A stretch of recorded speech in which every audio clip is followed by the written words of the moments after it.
just us, or is there anybody else? Right now it is just us. Jensen might later on, like if you saw in the replies, that he will be later on when he gets back, if we're still going.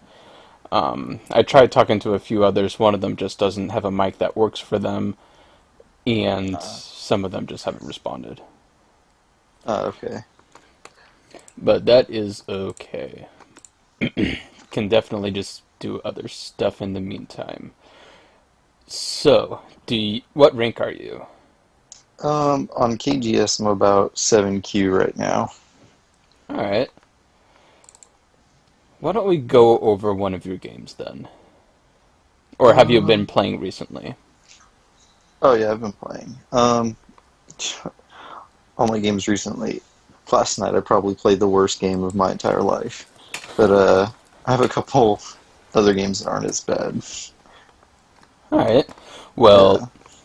you can choose whichever one you want to use, but I would strongly suggest the horrible ones, because there's always going to be lots more to learn from those. Unless you've already had them reviewed or something.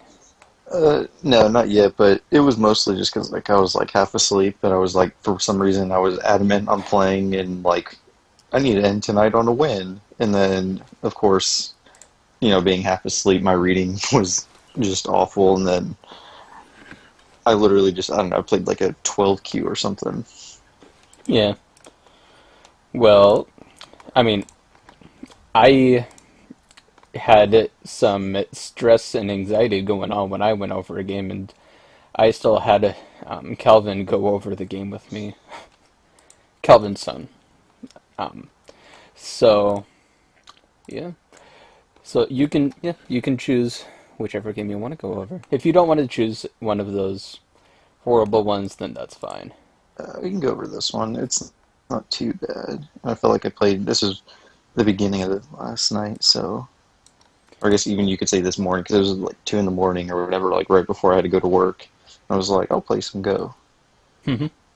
Yeah. What's your username? Go Student Zero. Not very creative, but gets the message across, I guess. Yeah. Um. Let's see. And you already have the game up somewhere. Yeah. Yeah. Um, and if, I mean, it'll be a little easier for me to find the games, but this is totally fine too. But another option is to put the games up in my KGS room, group of Ghost Study. You don't have to join if you don't want, but um, where we just talk about Go whenever we can, when people actually talk. And um, yeah, we're always helping each other out whenever someone brings something up. Is that under social or Yeah, it's just under social. let's see, group of ghosts? Yep, see it. Let's see, edit, so I can see the screen. There we go. And while we're doing this, I'm going to be taking like 5-10 seconds between each game to edit the recordings because I'm doing window capture and I have to edit it so it'll show what's going on. Alright, so you are white playing against black with a two-stone handicap. I don't normally play handicap games, so I'm not great at them. I tried to, play just strong and decent and just, make a living groups and hope for the best, but that didn't really work out for me. Yeah, usually how it is. Let's see. I'm just going to look through it really quick and then I'll do a bit more commenting. Oh, no, for sure.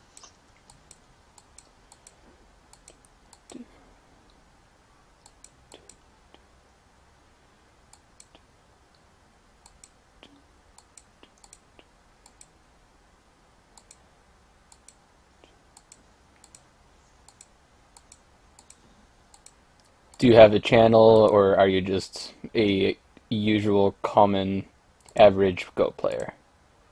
I'm thinking of making a YouTube channel and just because I've really just started studying Go like seriously, and so I'm thinking of doing something just like a little series. I'm just calling it like Journey to One Dawn, and then just filming some of my games, going over some of them, like mostly just like the wins because I don't really get wins reviewed anymore because Frozen Soul actually was telling me like there's not really a huge point in that because you won the game. It was easy for you. You didn't have like a you didn't really struggle. You don't really make as many mistakes, or your mistakes don't really stick. And so I'm thinking I'll probably just go over like my wins, and then even just looking at like programs and talking about like how I'm studying, and that way, I have like viewers and people that hold me to my progress. Yeah. Um, well, I strongly would suggest that you do that with recording as you go on with Go, because that's something I wish I did. I mean, I kind of did it, but that was when I was like 2Q, which was already kind of too late for the journey. Um, but yeah, definitely do that. Um, it'll definitely be fun for you. Yeah, I'm just trying to think of, I'd have to get like a new laptop that I can like record from, or even just a new computer. And I'm still kind of working out like the exactly what I would do. Does your laptop not work with it, or? Just like capturing and stuff, I don't think in editing video it wouldn't be the best. So I think it's just time to get a new one anyways. It's like more than a few years old, like maybe 5. So All right. Well, let me think. And do you have approximate time of when you might be able to, well, of when you might get your new laptop? nothing like concrete. Probably like a month or two. All right. I might even do something before then, just like recording some Go Club games. Just like setting up my phone as like a little camera above the board, Oh and yeah, definitely. something like that. Yeah. I don't know. At some point, I'll just start it. I'm not going to think about it too much. That's usually the best way to go about it. Yeah. Well, yeah. Just do like you said, just go ahead and do that at your club. Another thing, like you don't have to record things. You can just make a file and save some SGF files of some of the games that you especially liked and that you could go over and talk about in some of your videos when you do get to a recording of them, as if you're reviewing or just going over one of your games. Um, Yeah, that yeah, that way, sounds something like I can do. because then that way you'll have some stuff, multiple things that you can do instead of hustling to try figuring out what to do when you get your laptop and want to get started on things. You can just get right off the bat, start working on it if you have all these stuff ready for it. So Yeah, it's never too early to start. But that's what I have to say for that. All right. So I don't know if you, well, and with what you said with Frozen Soul saying going over games that are wins are pointless. I mean, I guess that's or not true. pointless, but like just not. You don't get anywhere near as much as like the games you lose. Um, Yeah, and that's definitely true. But I don't know. I mean, there's still always like sometimes you could win because you were lucky, and you may not have known, or you just were extremely lucky and want to figure out how you could have managed otherwise. yeah, So that's what I thought when you mentioned that with Frozen Soul. yeah, and that's why like I sort of whenever I win a game, like a close game, like I just recently won a game by like 2.5 points. I was like, I need to go over this because I don't know if I could have actually like won this or if my opponent just made a mistake. Which of course, at this level, both of us are making mistakes all the time. But yeah, Yeah. I mean, yeah, I am. Um, yeah, I make mistakes. Everyone's gonna make mistakes. But yeah. All right. So I don't know if you know this already, and what you did was fine. It works fine for white because you're threatening to go through on the right side. But there is another sequence, and that's to do the double Hane. With this, there's a little more Aji potential with it, and you still end up with Sente. Like if you were to come down here, your opponent would have to do something, and then you can go ahead and just go on from there. No, no, I didn't know that. All right, that's fine. That's why I'm going over it. Yeah, So, yeah, definitely something to think about in your future games. It's definitely really helpful, yeah. especially in handicap games. Well, yeah, like you just showed, it helped build, the bottom and attack the bottom left corner just because you're basically getting two moves while they have to capture. hmm So I mean, if they were to do this, and you just play out the ladder. well, yeah, there's that, but you can also poke through the potential that Black tried building up with all of these moves here, which Yeah, is a there's so much potential. weakness.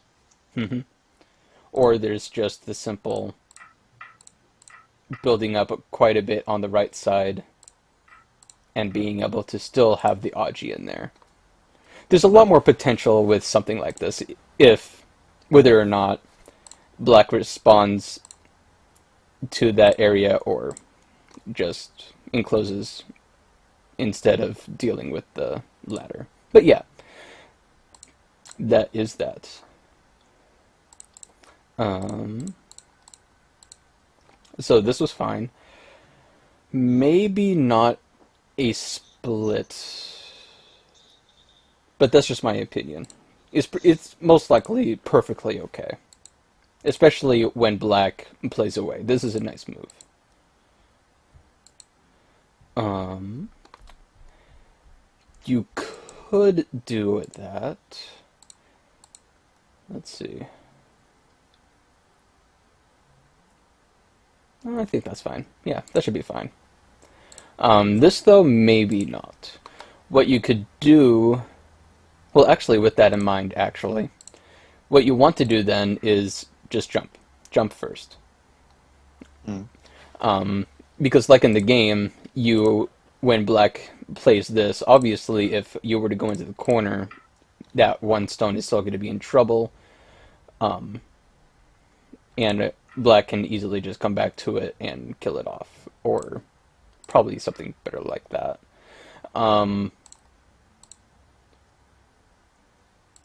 which is probably far too easy for Black in this sort of situation. Oh, and you did end up doing that. Oh, wait, duh. Um, although, honestly, this turnout is actually pretty good for white. But the way that it turned out is questionable, though. Especially with this attachment. Um, well, first I'll say this. With this attachment, probably not the best idea to do the attachment. At least to that one stone. Uh-huh. Because it's not exactly strong, and by attaching to it like this, you're only making it stronger. Um, like, if at a later time that F17 stone was okay, maybe N17 attachment could work. And that is because it's already strong by being connected to this group. Hmm. So, with lone stones like J17, try not to attach to them. Yeah, I guess I just thought of it as already strong just because of all the stones sort of in that same sort of area. So I was like, oh, I can attach to this and build some sort of fighting shape in the center. True, but with this, you still have some weakness. Um, or even just being split off like this. And all of the sudden, Black is just getting even bigger. Um, although this would definitely be interesting with a fight. Yeah, that was my goal, is just to create some sort of like fight in like interesting shape, just because black is having that wall on the side there. So I was like, I have to do some sort of like fighting thing in the center. Mhm. Now, let's see. Which is the purpose of this move from the beginning, because you didn't want black to develop too much. Then here's my question. How does this fit into that? Well, I was sort of giving black like I wanted to be flexible, and so whatever black did, I wanted to have some sort of like shape in response to it. So even if black started building, um, I just wanted, I don't know, I was trying to think of a way that it would be, no matter how black responded, I would be able to get more stones on the board and kind of make up for the handicap. Um, Mm-mm. yeah, I don't really have a good way of explaining it, but yeah, basically I was just like, okay, so even if he doesn't want to fight, then I'll be able to have like a base and ability to make some points and stuff on the side and then come back down to the corner to attack. Okay. I was just trying to stay flexible, which is probably the wrong way to stay flexible, but No, no, no. I mean, this is definitely fine. The reason why I asked, though, is because it's contradicting what you were saying earlier about wanting to prevent black from building up in the center. mhm. With F17, that is what you're saying. But with C14, it's saying that you want to fight in the corner with that double pincer there. So, and because of that, black was able to get some more stones to attack the F17 stone, making it almost pointless. And we don't want that. So, Yeah, no, that makes sense. so one thing to think about in your games is to keep to a single idea. Um, of course, if there was a higher number of handicap, then you'll want all sorts of ideas that mix together. But with the two stone handicap, maybe not as much. Um, but think of it like this. This way, these two stones are now pretty strong. They're splitting off the one stone from the other side. You have the potential to attack the J17 stone by jumping in or threatening to jump in. And you also have C10 here, which can help to reduce and keep the D16 stone as small as possible. So if black were to try jumping out, you can keep it small and surrounded, which would be amazing for white. And you have two, in this sort of situation, you have two different ways to jump in and reduce. Hmm. Yeah, it definitely does look like a little bit better of a fight for white. Mm-hmm. And that was just with that. I mean, they're still attacking that stone. They're still reducing the potential that black has in the middle, keeping black reduced as possible. Multiple things that can come out of this. Because you're keeping your group strong. With this, I mean, it is corresponding with the C10 stone, but it's not with the F17 stone. Or at least not directly. I mean, there is always the possibility of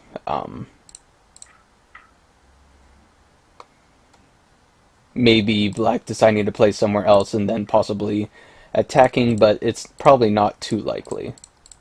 So that's what I have to say with that. Um, prefer something to do with the jump because black will need to respond. If black didn't, that is far too big, Yeah. especially when black is still really wide. Do you have any comments or questions about this? No, I like that. All right, The jump sort of made more sense for what I was going for in the game.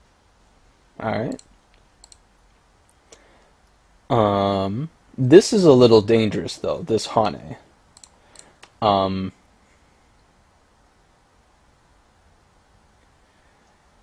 Because with this, it really starts attacking that C10 stone, and that is not looking very happy for white, especially with the splitting off of the D13, E13 stones. So just a simple extension will do.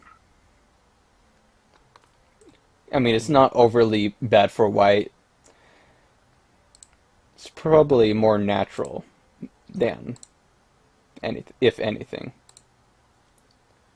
Someone just responded. Um,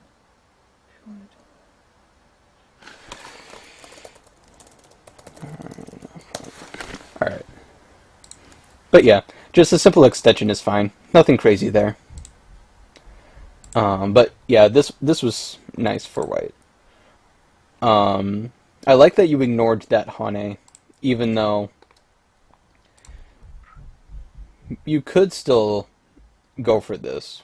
That it should be fine because you're threatening to pull out the Aji with F17. Hmm. Yeah, I knew I could always come back to that, and I was like, the fight in the center is going to be more important than, even if Black gets another move in that corner. So I was like, I need to get some sort of shape in the center before anything else happens. Good. That Yeah. is the right thinking that you need.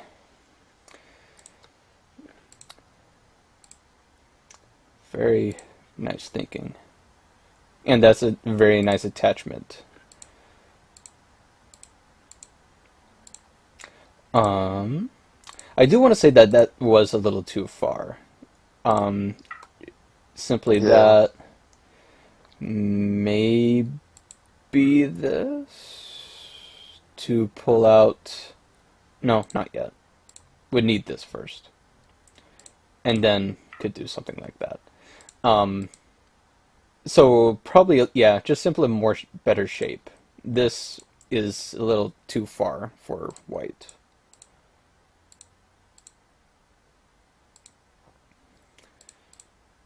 Um,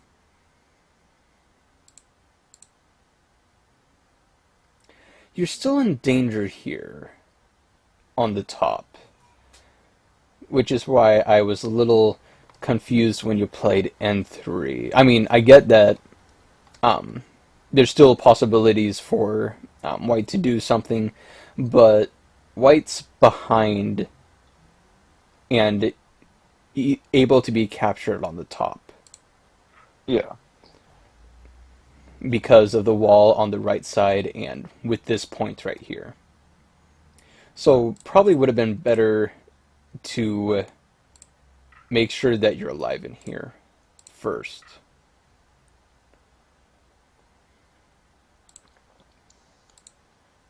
Yeah, I just figured because I knew there was still like some stuff he could have done up there, but I was like, if I make big corner enclosures and moves on the side, I was like, he probably won't respond because he's most likely going to follow me around. Um, that was True. just my guess. It's sort of a gamble, but Well, I'm not great at handicap games, like I said. oh, well, that's definitely understandable, especially understandable for the thinking. Um, Sadly, it's not going to work when you get stronger. Yeah, So, as you continue, try to just make sure to always keep your group strong. Never give them an opportunity to play. Never give them the opportunity by playing elsewhere. Otherwise, I mean, they might be smart enough to know that this is um, making it bad shape for white, and that it would capture the whole white group. But yeah, it's definitely fine that since your opponent didn't, but it's still pretty big. Definitely want to get back to that top. Um, let's see, thinking. No, this should be okay. This is okay.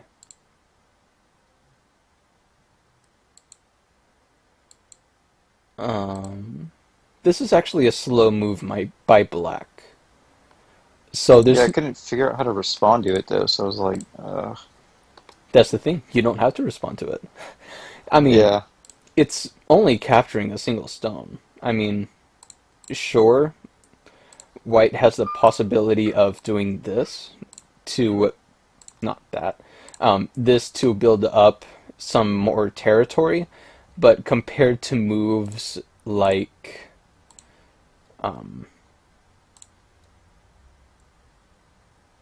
this, actually that would be really big because looking at this group, how it's pretty floaty, and white still has the K2 possibility to make it even more of a floating group. And yeah, then white stones up here to make it even. Yeah, I actually really like this move looking at it. Um, so there's that, maybe a knight's move, jumping out from the two stones, playing out here. Simply anything in this big wide area. That's the biggest thing to worry about at this point. Compared to this measly 5, 6 points for black. I mean, the response did turn out okay because it's preventing black from doing some building up in that area by playing maybe that or making an attachment. yeah. That's sort of like why I was like, it seems slow, but it's like it also seems like something maybe I have to respond to. So I was like, I don't know. Yeah, definitely. I'm a huge Mario person, so I can go on all about it, maybe. But yeah, you never, against a Mario person, you never want to let your opponent get out, get away with surrounding you. Ever. If you're surrounded, the Mario person wins. Um, these were okay. I'm thinking, do you really need to respond to that? I don't think so.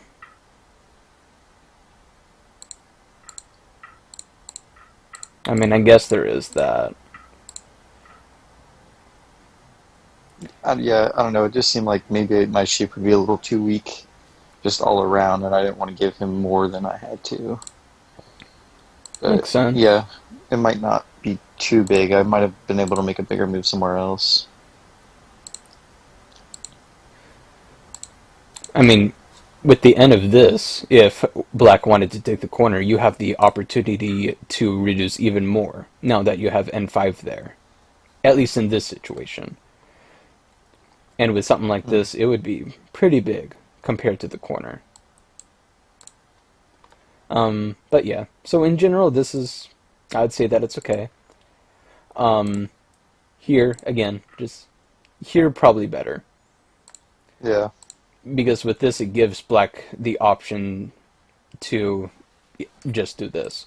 Any kind of diagonal is also considered an attachment. It just makes your opponent stronger.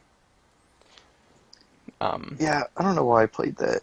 Honestly, it definitely was a mistake. maybe you were thinking this. Um, I mean, it's a possibility. You might not have been, but yeah. It's maybe I was thinking of like him jumping in like that, but I don't know. I also was just like I don't know why I thought the diagonal was better for some reason. no problem. Definitely not a problem. No one's judging. Um, but yeah, I mean, with this, it definitely reduces a bit more. Um, even though that's still quite a big area for black. Plus, the top is still pretty busy as well, with needing to be taken care of.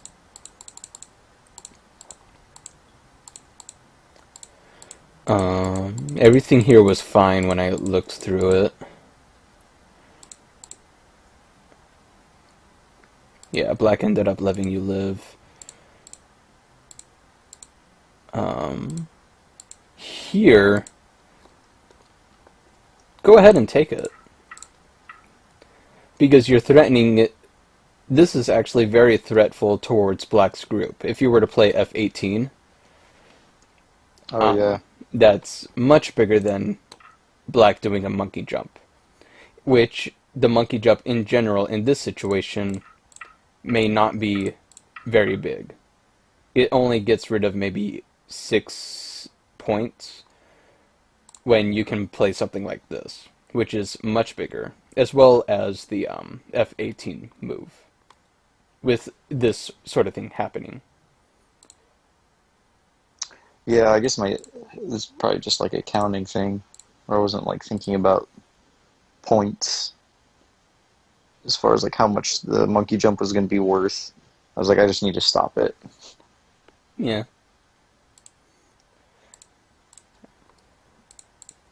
I mean, I know that when I was a lower Q, it was really hard to really distinguish points and how things really went. You could do a Hane. There's no harm in this for white. And if black were to try doing this, you could simply do this and let black reduce a little bit. Hmm. Maybe not like that, but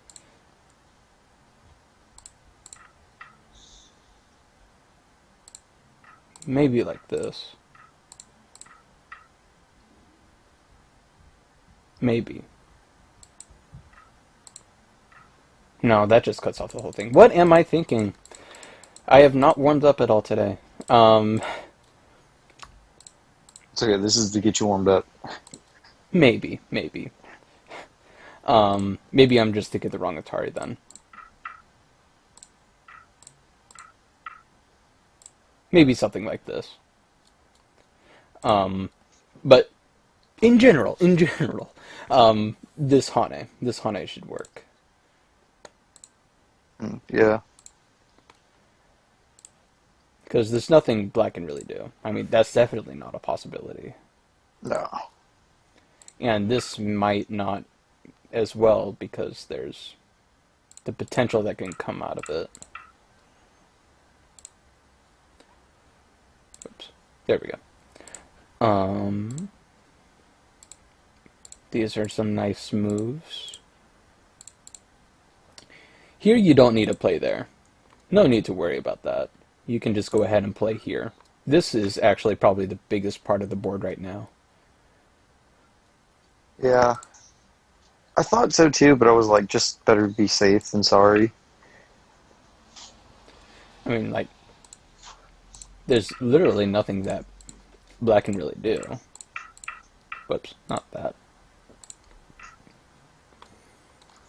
Yeah. I don't know. I was just like, I already knew. I was like, oh, I'm behind. I need to like keep every point I get, and then hope for a miracle. Definitely makes sense. However, this move is not the right way to go. Yeah. Because, I mean, really, there's only two moves to try reading through, and that would be H12 and J12. And if... Oh, and you in the Biokomi at this point. Bioyomi. I keep getting Oh those yeah. confused. I Um, am. I'm awful at time, by the way. So I've been playing these shorter games to get better at it. But uh, when it's the light is flashing at you, I like panic and I'm like, move, go. okay. How long do Yeah. you usually have your games? I used to only play like really long games at like 30, between 20 and 30 minutes. But lately I've only been doing 10-minute games, or Ooh. mostly been doing 10-minute games to kind of get Eek. the feel of it and learn how to play under time pressure. Well, something that Calvin told me was, I mean, fast games definitely help you with what you know. And he encouraged me to do one fast game for every 10 slow games. Because with the slower games, you exercise your reading capabilities. I mean, fast games do, but it can also distort if you do it too often. I mean, I'm definitely not saying that fast games are bad, because Hmm. sometimes I do it too. But I, everyone keeps telling me that I do my best possible go whenever I play slowly. And Yeah, same here. and it's also just the easiest way to be able to develop how you play Go. So I would strongly recommend doing a few more slower games. That'll definitely help with the time issue as well. And eventually, as you get more comfortable with how you play, and yeah, as you get more comfortable with the way that you play, time shouldn't be too much of an issue or too much of a pressure. Um, Here you can play a clamp. Should definitely be alright. Hmm. Yeah, I thought about it, but I was like, yeah, again, I was probably just thinking too fast and like looking for something that was like safe and worked and still somewhat big, rather than like doing something that like I might make some sort of reading error. Yeah, that's definitely understandable. Uh, Um, but to help with that, I'll just show you this. And yeah. it's because you have that C16 there. Well, even without that there. Um, Clamps are really useful when it comes to the third and second lines, as well as multiple other positions, but it's really effective on this line. Something that you can definitely think about in games to come.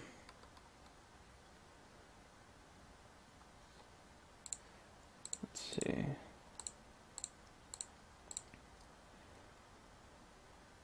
Um,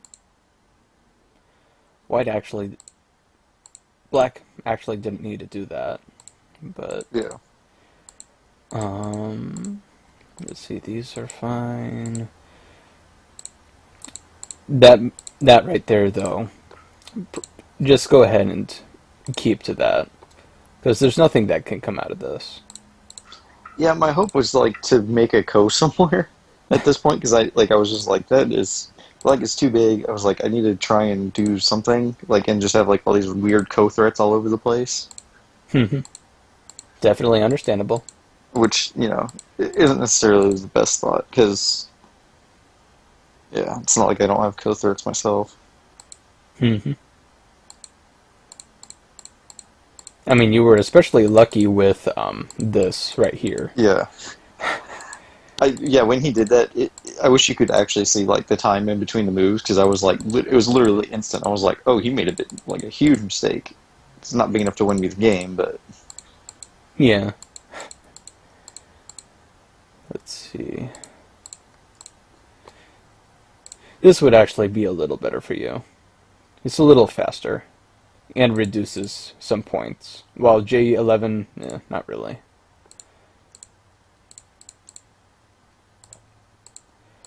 Um, yeah. Play here first, and then block at M5 after that. Um, well, first this, actually, because that's definitely at least a point. And if black were to do this, you'd have Sente to go elsewhere. Even though well, yeah, there's still that. Um, I think everything after that was... Yeah, you didn't need to play that either. There's nothing that black could have done.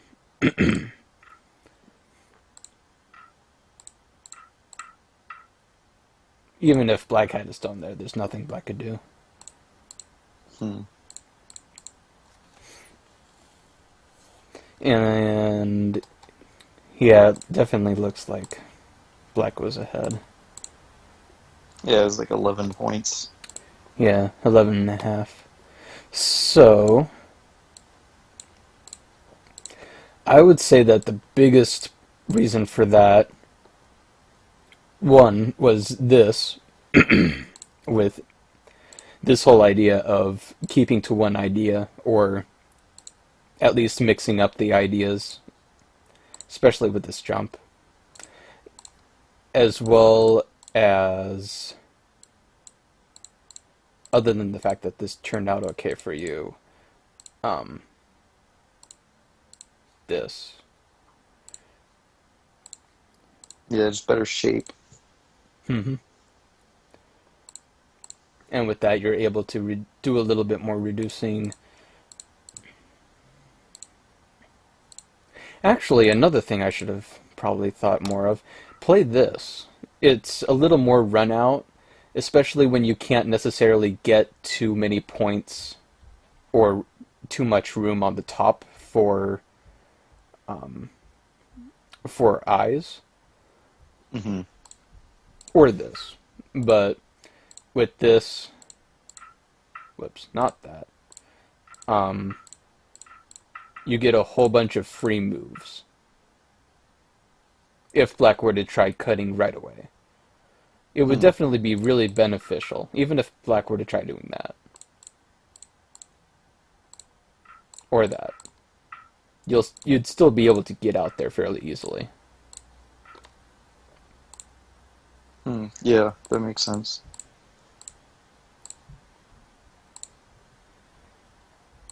Or even just this. But not as good. Um but yeah. This whole point in the game where where Black ended up building up quite a bit was far too much. Um, Actually, I thought of this for a split second before I instantly thought of other stuff. You could just do a jump here, or a large knight here and start a fight. Hmm. If Black wants to go into the corner, Black can go into the corner. Because it totally disregards the idea that Black wants to build up in the center. And it makes the latter possible. Yeah, it makes it possible. Yeah, and then black's only points are a little bit in the upper top left, and then the bottom corner, Hmm. which white can invade Exactly. Yeah, and reduce. for sure. And actually, that's what you should have done instead of play there. What you could do is approach here. That way, you have a possibility of attacking that stone, which could help you um, with this general area if you are able to come to the position of surrounding this stone or threatening to surround it. Um, in handicap games, try to pick fights, which is what F3 is saying. That way, that way it's easier to gain something because since you're of a higher rank, you have a little bit more experience with the game, Yeah. and you have you've played a lot of more fighting games, so you know a little bit more. So always take the opportunity to bring out those fights.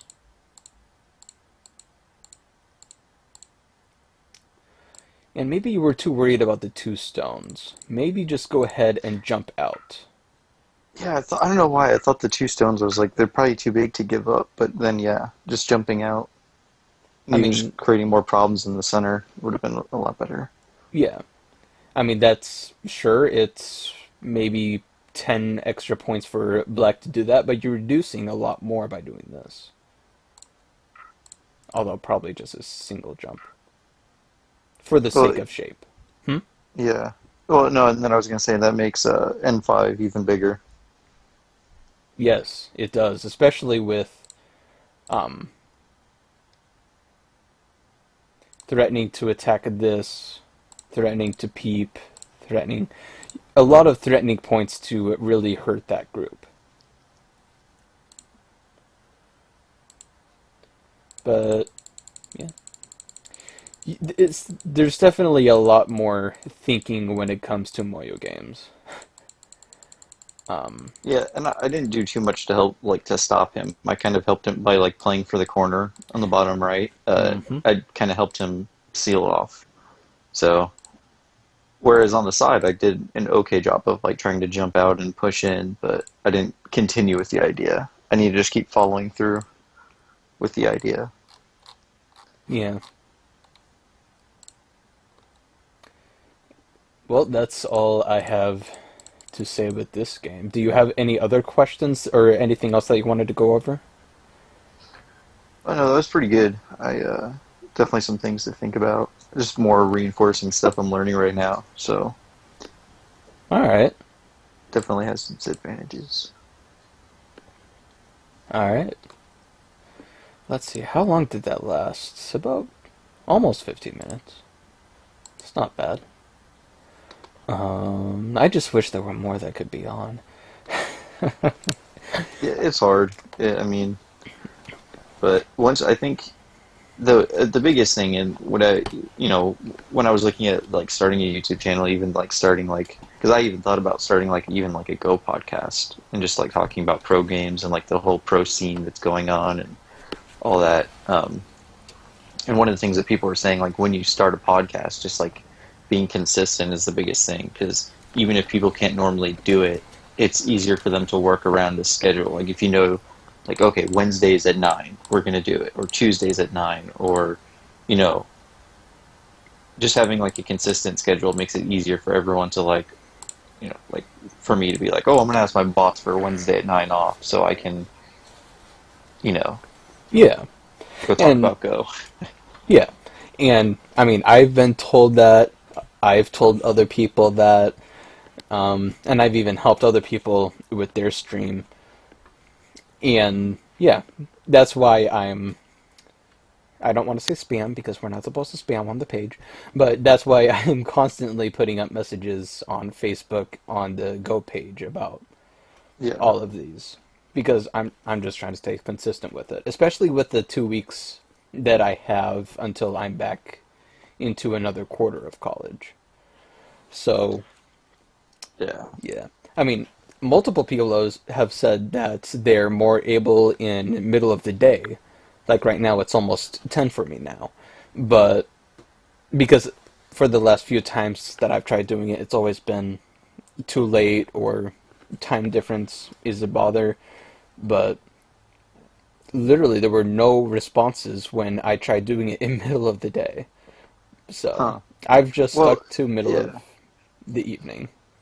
For me, it like I mostly work in the mornings. Sometimes, like I work like the last time you messaged me, was working. I ended up having to work a double, so I ended up having to hmm work at night. And I was like, oh crap! If I would have known, I would have just not worked this double. But yeah, um, for me, like mornings and is like pretty much the only time I can't really do it. Um, Yeah. and obviously doing it too late at night because I work mornings, I don't want to be up all night.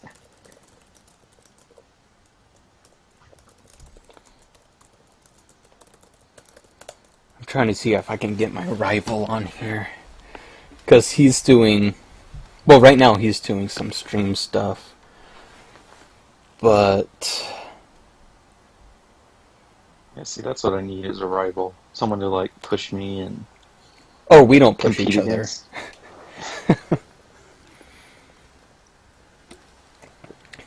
Once in a while we do, but.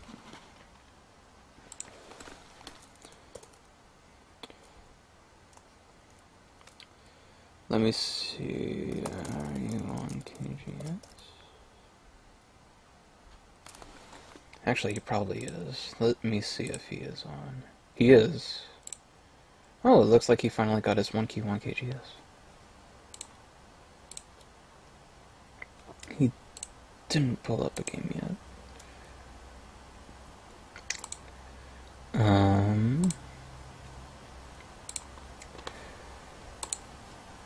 Let's see. see. Is there anything that you want to do while I'm Uh, still trying to figure out things with others? Nothing in particular. Just more studying. That's what I'm all about right now. Trying to get to one dawn. Yeah. And then I've got goals beyond that, but obviously one dawn's the focus right now. Oh, yeah.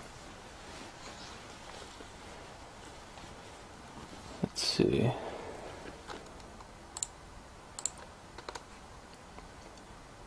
I mean, it's definitely hard. Definitely hard. I mean, I'm Tigum 4 Dawn, AGA 2 Dawn, KGS 1Q 1 Dawn-ish. And I haven't found that key thing yet for the Dawn strength, but I think I almost do. But it's taken me almost a year. And that's just because of the lack of consistency with playing games. Hmm. But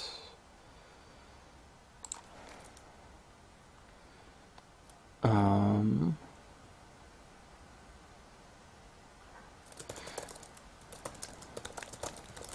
Yeah, it's one of those things I just wish Go was more popular. It would be easier yeah, to find games, play people, and luckily with all this AlphaGo stuff, the game definitely has gotten more popular. At least more people like interested in learning. yeah, Even people that, took a break from Go and all that, they're starting to get back into it, and I think all that's great. I just wish there was even more. yeah. Let me see if someone else responds if I call him. He might not pick up. Yeah, I wish there were more people around where I live that played Go as well.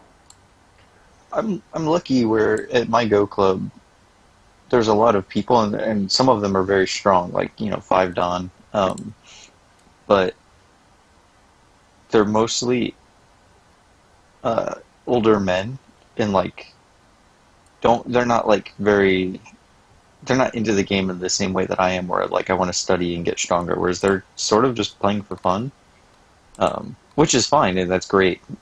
But it doesn't really help me if I want to play like a serious game or something. Um, it's mostly just these old guys kind of who are retired and want to just kind of play for fun and kind of goof around with each other. Yeah, And it's always nice, like when I was at the Las Vegas Go Club, they have we had a decent amount of players and we were all similar in age, so there's just more to talk about then. yeah, Which I'm sure that's how the older guys feel. They're all older guys, so they all have more to talk about than just like the 20-year-old who goes. hmm,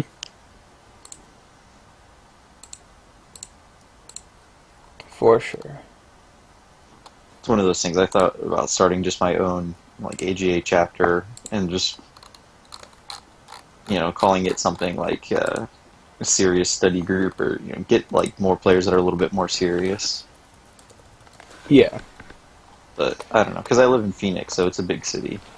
I would imagine there's enough people here to get something started. oh yeah, I don't want to be disrespectful to the other Go Club because they've been around for a long time. yeah.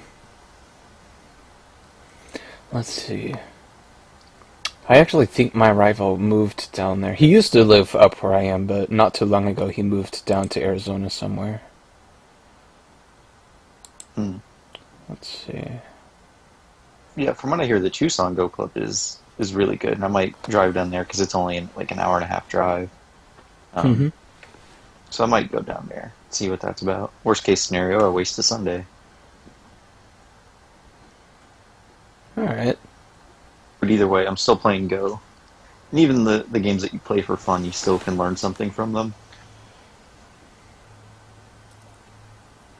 For sure, yeah. Yeah, apparently my rival is still streaming, so he won't.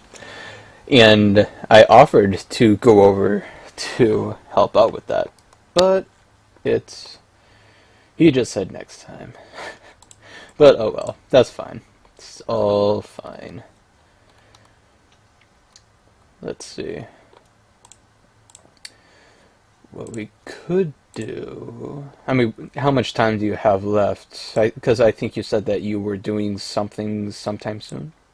Um, yeah, I can be on for like another hour, like half an hour to an hour. All right. So a good Um. amount of time. Not, yeah, anything longer than that, I'd have to go. Okay. I'd probably say maybe half an hour is probably how it's going to turn out unless someone else shows interest. But at this rate, it might not. No one else might show up, but that's fine. That's totally fine. Yeah, it might be like so for the next one, maybe I don't know if you can do this in the group, but or even just like starting the page or something. But like create some sort of event like, okay, so whenever you want to do the next one, so like let's say Friday or something, just say like, okay, on Friday we're going to do this at this time. Sign up now, or say that you're interested now. That way, maybe people have a little bit more time to like adjust their schedules, or you know, Yeah, it might I've be a little bit easier. yeah, and I definitely thought about that. I've also thought about making a poll, um, in regards of that, like saying at this time for each day, which day are you able to attend, and people can answer the poll that way. I just haven't done it yet. I Yeah, probably will eventually. yeah, and well, and it's not like this is too bad because as you like get started, it's easier to kind of like figure out a better rhythm and Yeah, all that. So it's not like it's hurting anything. for sure. Yeah. Um,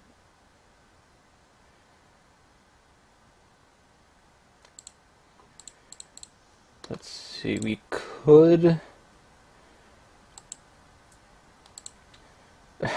This idea is always stuck in my head. I've always thought when it comes to either me being taught or me teaching others, I've always thought of it as a cheating kind of way, but at the same time not because it's teaching. Of like for example, I was trying to see if Calvin would teach me through me actually playing in a game against someone, and then he'll comment or correct on my thinking throughout the game, and to help me change my way of thinking while playing a game, and yeah, just simply that. And I keep wanting to bring it up, but I don't know. I just don't like being mean to other people that don't know about it. Well, here's the thing: is I've done that before, and it's extremely useful for learning. And like what what you're saying, and the way we did it is you just sort of guide the person as far as like, okay, so these are the moves you're thinking of. This is the right idea. This isn't. Like, and they sort of guide you like, what's the biggest point on the board? Things you're already thinking of, but just them saying it helps you think of it more. And for the other player, I mean, they're getting a game to review where you're sort of taking advantage of any mistakes they make, as long as it's not like them just choosing the move for you of like, okay, first you're gonna play here, then here, then here, then here, because then you don't learn anything. As long as it's like a learning thing, I don't see the issue with it, because the other player is gonna learn something too.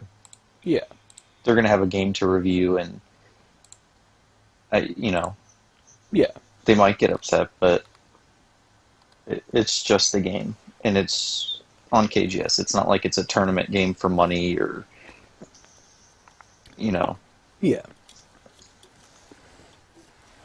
But yeah, I've done it before. It's sort of like if you think of like Hikaru no Go and just your Hikaru and the person's size. So you just get better through them like talking of like, okay, so the move on the right is like the biggest, so that you would want to play there, or things like that to give you the right idea or to sort of guide you into your correct way of thinking. Because it's the way we did it. It was things that I was already thinking of, and it was just sort of shaping and molding that to be even better. Hmm.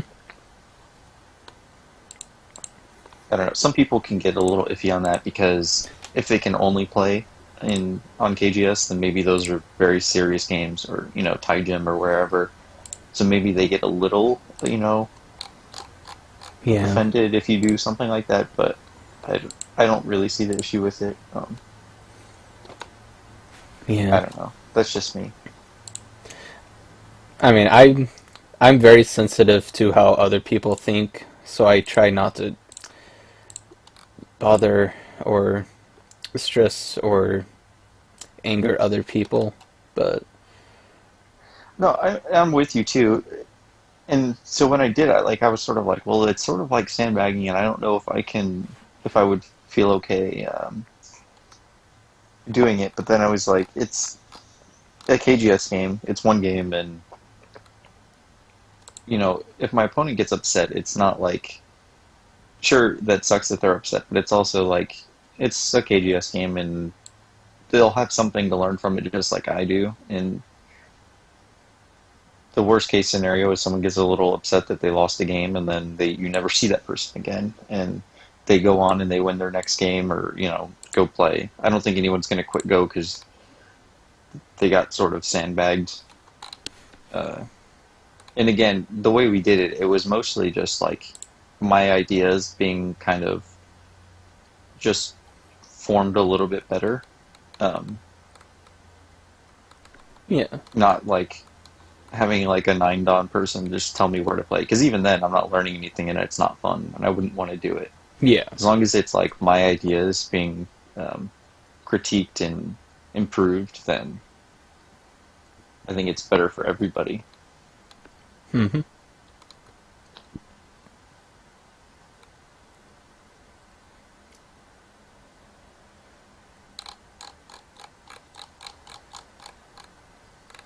Yeah, I'm looking around. I think no one else is going to, and we'll probably need to stop it by the time Jensen is able to join up.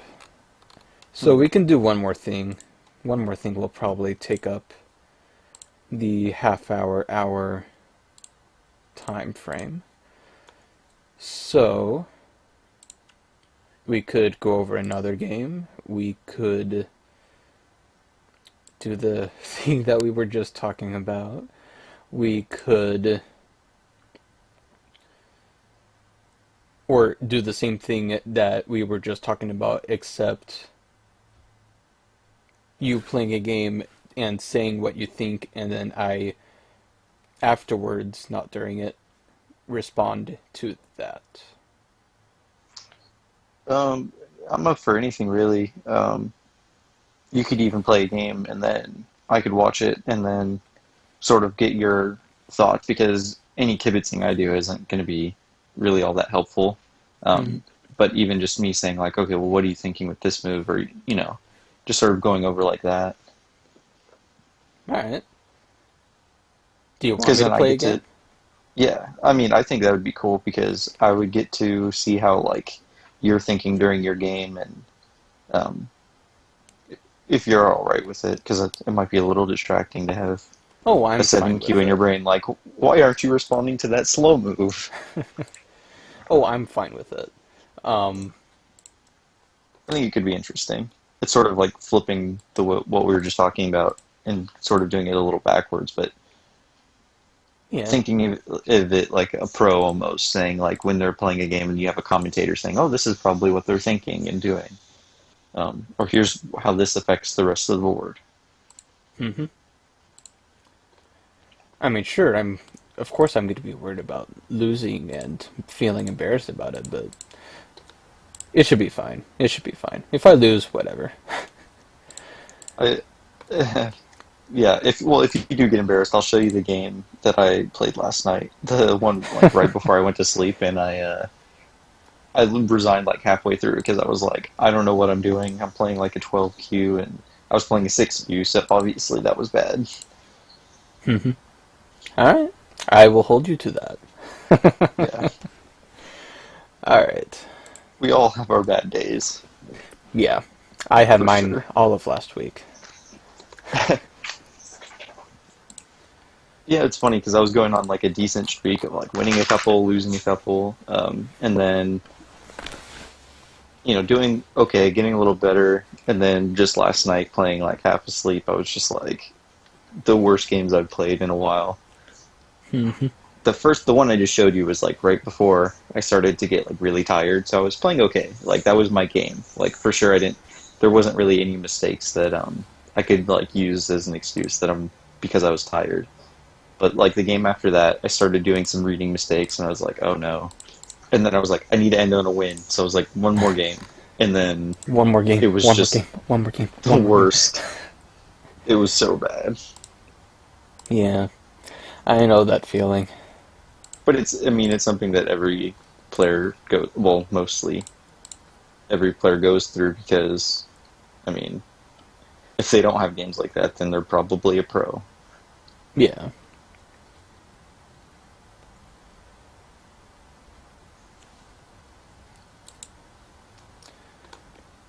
I've always hated auto match. It's never automatic. I use auto match, and then like what my teacher would tell me to do is, okay, start an auto match, create an English game room game, and then look in the open games, and that is like the only way you're really gonna find like a game. Sometimes auto match is like, okay, here's one, 2 seconds later, and then sometimes it's like you're sitting there for 10 minutes, and then when a game does come up, you're like, wait, I'm not ready for this. You took too long. Yeah. Um. Wait. Oh man, I'm getting the two confused. I'm getting the two confused. That's show. By the way, you might be able to hear my dogs in the background. They're kind of running around. That's fine. Yeah, they get excited whenever I start talking because they think I'm talking to them at first. Oh, I guess both of them were on. I ended up looking to see if anyone ended up getting up on Skype while still waiting for this non-auto auto match. I am forever going to always complain about auto match never being automatic.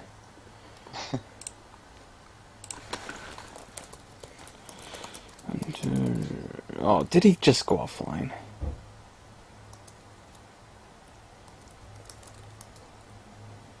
Yeah, I sort of wish they would work on KGS a little bit more. Like OGS, I think it's getting there, and they're like they obviously update it more than KGS gets updated. Um, but it's still, I don't know. I guess KGS is maybe looking at it like if it's not broken, don't fix it. Yeah. But they definitely could improve it. Mm-hmm.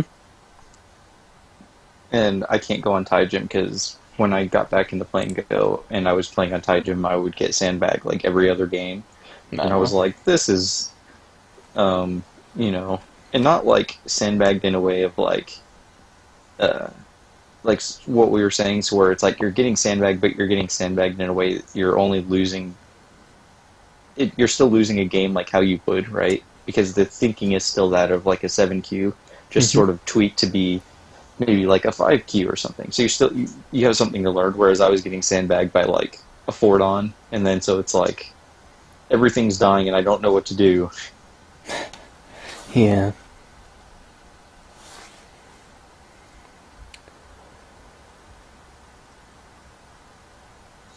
This makes me think back to my first steps into Dawnhood.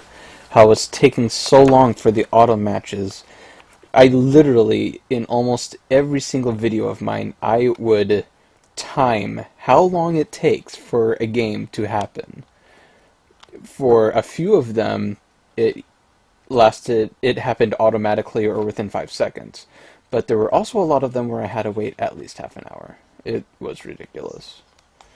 Yeah, I can't. When you get to your level, especially in like KGS, it just seems like there's less players, and so that it's harder to find a game because you know people that are your level might half of them are already playing, the other half might be looking for some other kind of game. So if you want a slower game, they might be just playing Blitz or I don't know. And at your level on KGS, everyone just plays Blitz, which I don't know if I like. Yeah. And another thing about it is that on KGS, everyone is so freaking worried about what their rank says. And Yeah, at my rank, especially my rank, everyone is so flipping worried that they're going to go down a rank. I mean, yeah. I, I, it's ladder anxiety, but it's so much worse because it's like crippling ladder anxiety, where they're just like, well, I'm only going to play a game if it has this time setting, this Byoyomi, it's Japanese scoring, and my opponent lost their last two games, or whatever. yeah, Like, because I've talked to people who are like about your rank, and they're so like they, or even just like people that just got to one don, they get so worried that they're going to drop back down to one Q, like it's some sort of disease or something. yeah. I mean, I kept continuously bouncing at one point from 1Q to 1 Dawn, and on KGS. I mean, Hmm. honestly, I don't care too much about what the rank says on KGS because if it's solid, that's what I am. If I keep bouncing around, then I just have more to learn. And when I get those things learned, I'm solid. I'm not bouncing around anymore. It's just Yeah. as easy as that. Some people don't understand that, though. Well, and the thing is, even if like my rank could say 7Q, right? But I'm improving, and so in a week or something, I could actually be like 5Q. And even if my rank doesn't say that, like I know as a player I'm still like 5Q, and who cares what the little number next to my name says if I'm playing better games. Yeah. That's just me though. And that's I understandable. agree. It's just a number. It's not. No one's going to give you any prizes for your number being higher or lower than anybody else's. Exactly. If they did, then maybe I'd worry about it a little bit. Hmm. That's another thing. Some people worry too much about what am I going to get? What am I going to get? What am I going to get? What am I going to get? But especially with the tournament, the last tournament I was in, there were people complaining about how because of the tournament style, it was anyone can end up playing against anyone no matter the rank. And Hmm. someone, I think 9Q, was continuously paired up with 7 Dawn or one of the Dawns and just kept complaining about it because he wanted to win, he wanted to get the prizes, but he never got the opportunity or gets any chances of doing so because he's playing against all these different people. I'm worried about the younger people that just Yeah. want prizes, rewards, and so forth. Well, the way I would look at that is like I'm getting to play against, um, these high Dawn level players or even just Dawn level players. So I'm getting these like, because my guess is maybe some of them will, but for the most part, most of them are probably just kind of playing casually and like almost in a teaching sort of way. That's what I would imagine.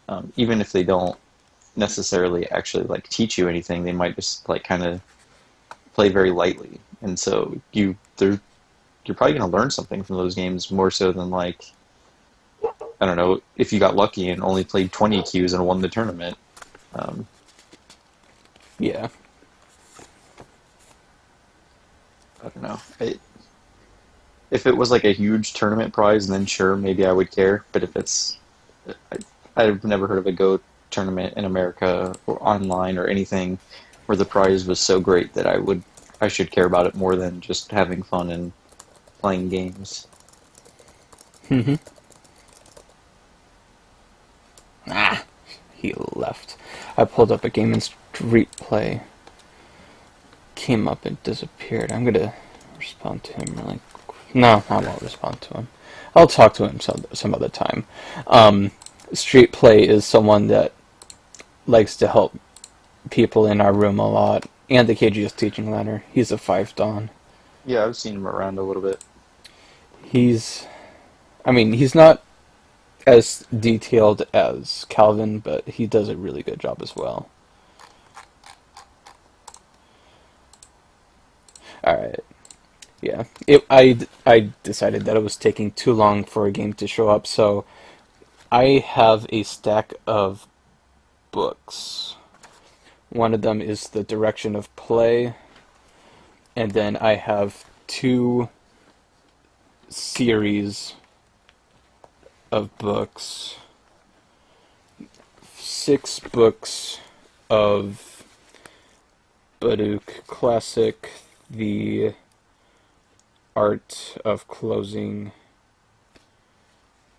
and then 4 Baduk Classic, The Profound and Mysterious. All of them having to be problems, life and death problems, problems of the board, plus the answers, and detailed reasons of why. While the direction of play has all of these, well, it has a few games with all of the specific details as to why. And I just thought since it's been a while, I thought, might as well go through a little bit of this book. I mean, I'm obviously not going to go through the entire thing, because I don't want to Hmm. spoil the whole entire book for people, and yeah. It's, yeah. I just want to give people the opportunity to take the time to get the books and actually take a look at it, instead of me, I don't know, maybe copywriting or whatever the word is I'm looking for, that just going throughout the whole entire book without permission. I mean, I've seen it a lot where people advertise or something by going a little bit of a book but not entirely through it. Well, yeah, because when you like, so you show the idea of the book, right? And Yeah, then the more nuanced ideas and thoughts, the things that really like drive home whatever the book's trying to teach, come up,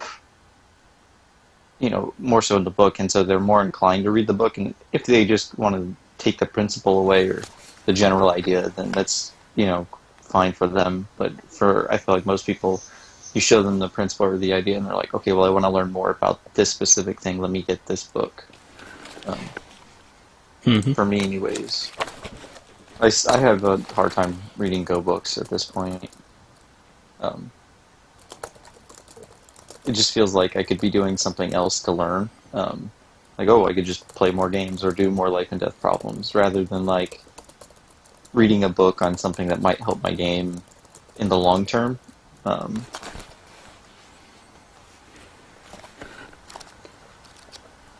because books, even if you read it, it takes you a week to read a book. You might not see the effects of it until a much couple later. months or even a year or something, until you really start to understand what the book was talking about. But that's just me. I'm getting more, my teacher that I just started playing with again. Uh, he has a few books he wants me to read that are a little bit like not necessarily easier, but like written more friendly than just like some. I'm sure you've read some Go books that are just like here's here's a style of play here, or here's like a sequence. This is what the sequence means. Next sequence, or it's written like a dictionary more so than um, like a book and like a teaching sort of experience. And Yeah. those like dictionary books just kill me. Even if they're useful and they have their place, it's so hard to just get into them and like really focus. Hmm. Well, it was either at your rank or 5 KU. I can't recall which. I read a book which got me up 2 ranks after a week or two. I don't have access to it anymore because of me getting because I got it was an ebook and I switched to my own account on iTunes, so I don't have it anymore because my parents got it for me for Christmas or something. But it was Yuan Guan Zhou. I don't know how to pronounce it. But the title is How Not to Play Go. Yeah, I've heard of that. It's really good. Um, so that's a book that could possibly be looked into. Yeah, the books I'm looking at, the main one right now is Opening Theory Made Easy, and then also he wants me to read Attack and Defense, and then probably go back to Lessons in the Fundamentals, um, which I've read that one once before a long time ago, but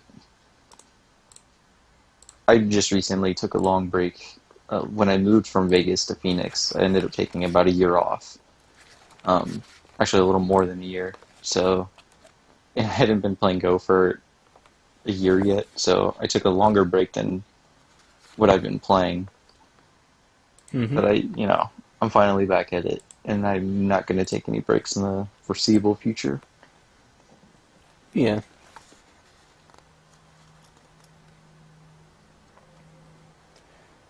All right. I'll go through maybe a little bit of this opening, and then we might, and then I'll maybe try finding a game. Otherwise, we'll end at that.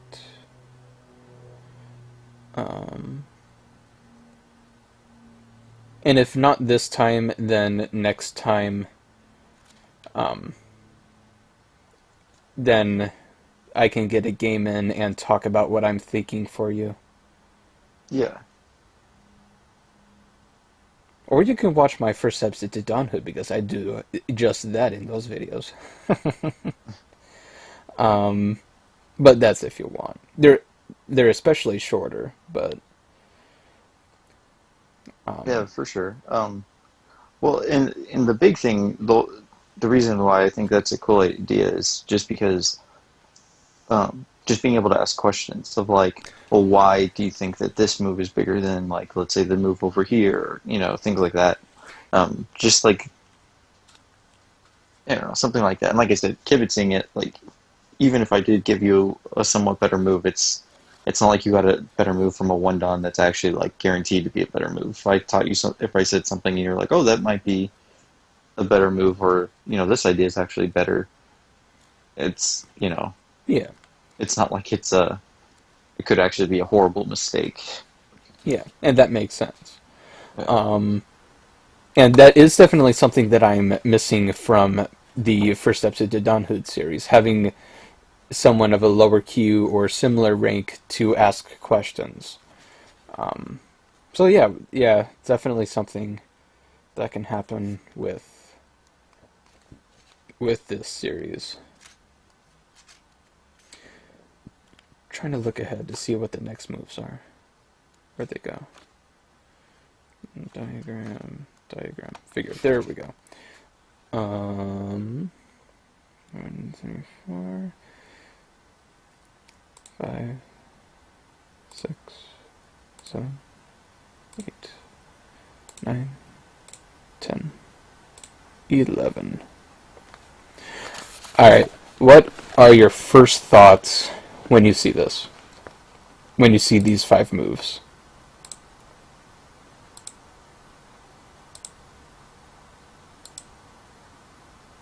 Well, 7. Um, well, just from what I see, this, depending on how the lower left corner plays out, this looks almost good for white if white gets another move in the top right corner, or even gets to split at the top, because then black isn't going to have any opportunity to build. Um, really. So let's say, I don't know, white might play something like f4 just to build on the side.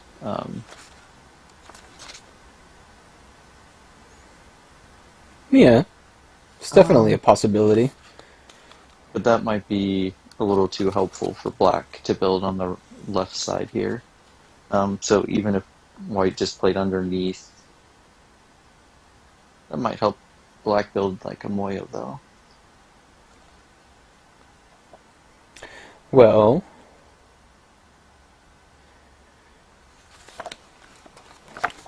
Well, actually, first I'm gonna see if I can find the moves to follow. Um, so after this, we did this, and well, that's how it turned out. Which is basically the same idea that F4 had for developing the bottom. I mean, it kind of does, but it's very similar. And Um, so when I was looking at this, it seems like it's helping black a little too much to develop on that left side. Um, Whereas like I felt like f4 left the sequence open a little bit for white to come in, maybe.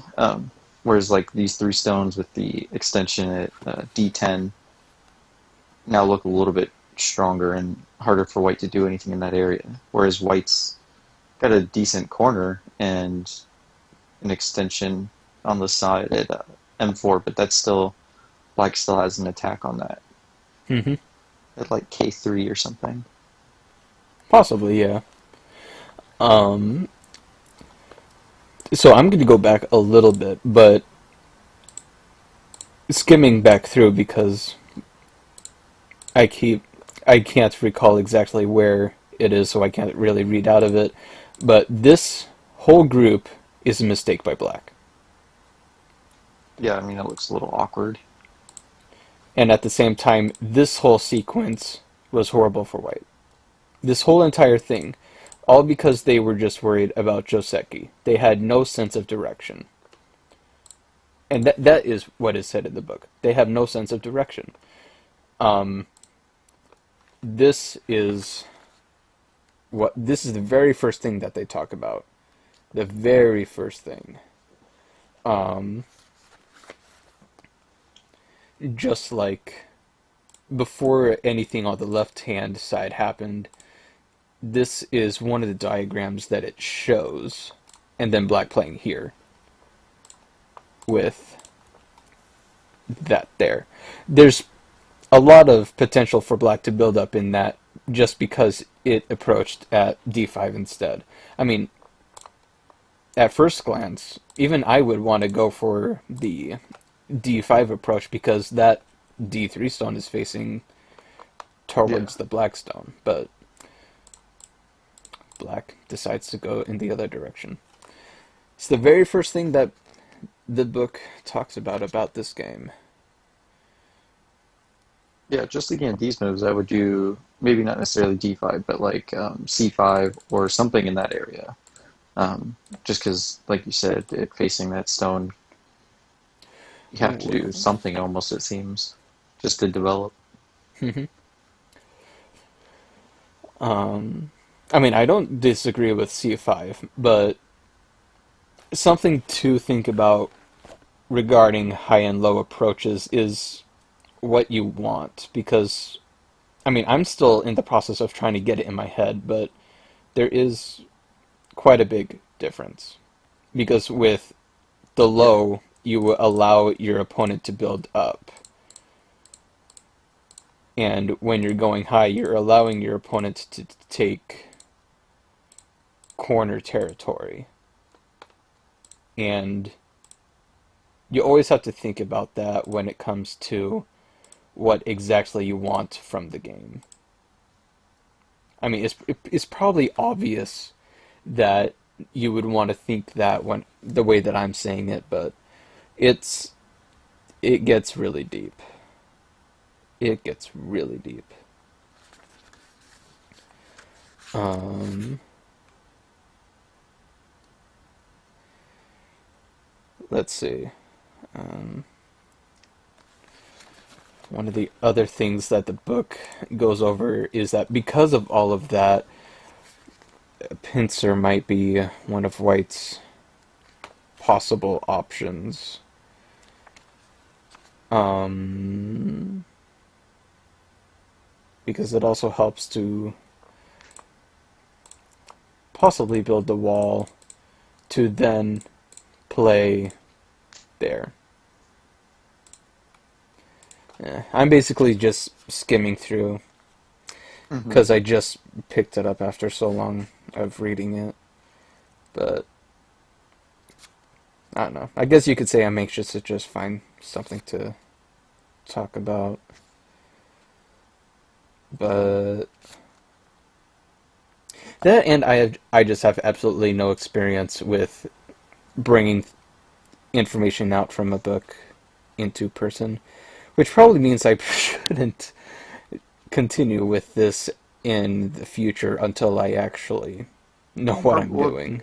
you Huh? can even just, ahead of time, just like write down like a topic, like, okay, this is what I'm going to talk about. And then it just gives you a little bit more um,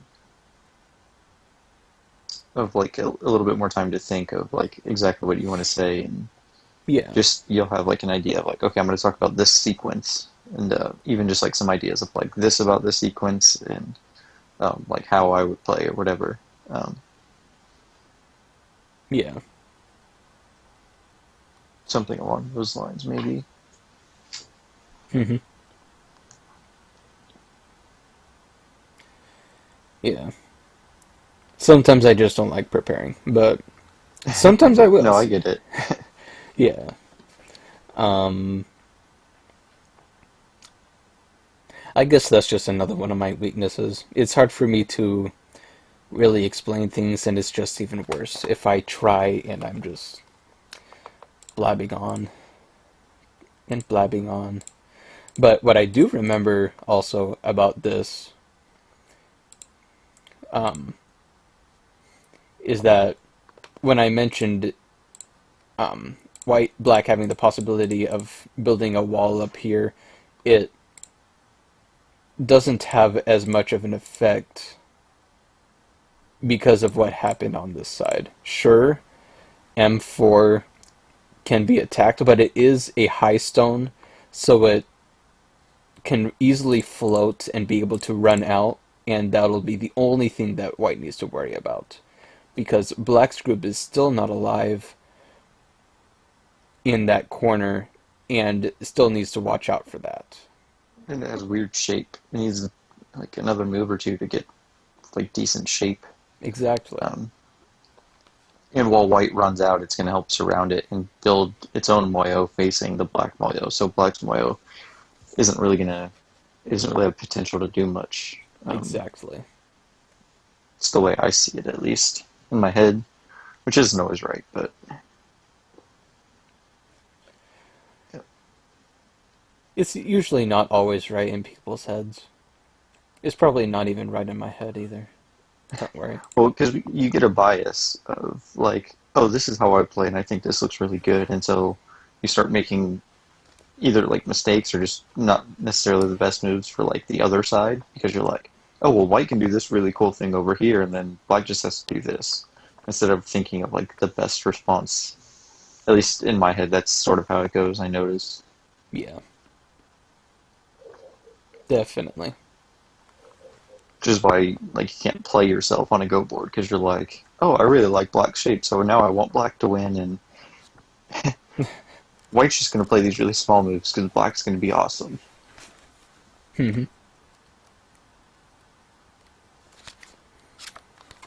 I think I'll just switch over to one of the other books because these ones are just problems. They'll be a little easier to talk through, Yeah. and I'll maybe go through maybe a few, maybe for another 10 minutes, and then we could be done. Since it's been half an hour since the time that we said that Yeah. you have 30 to 60 minutes. All right, let's see. This one is a 3 star, which is a 2 on level. Oh, this is the one that didn't seem like that. Anyway, we've got one like Tengen. Oh, so. And this is exactly what it looks like on the page. Which is why I put it on Tengen. And this is what it says. The bright pearl emerges from the sea. This position is concise and interesting. Although it is easy to solve, it is not to be despised. I tried to do my interesting voice, but that just totally failed because I have been dehydrated all day. it's all right. Let's see. So I mean, White's just trying to get out. Yes, white to escape. I mean, my guess is you just push, and then start cutting. Um, that The would be my guess. process does matter, though, for the cut. Hmm.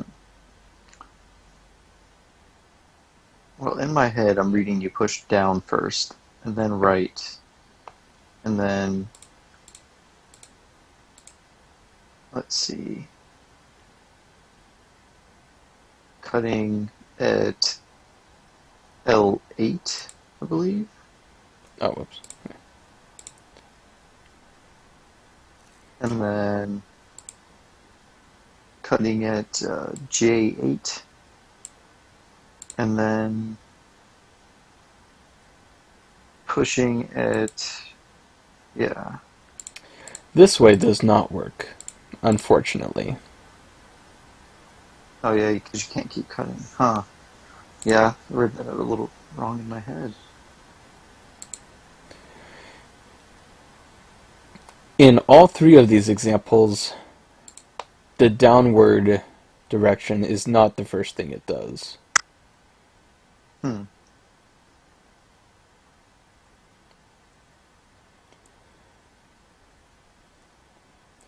I'm going to give you one more try.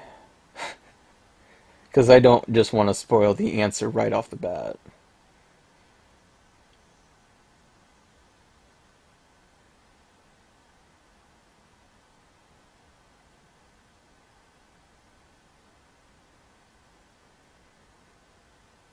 I don't know why, but like K12 sticks out to me, and then sort of doing that pushing sequence again, and then just having that extra stone there to cut.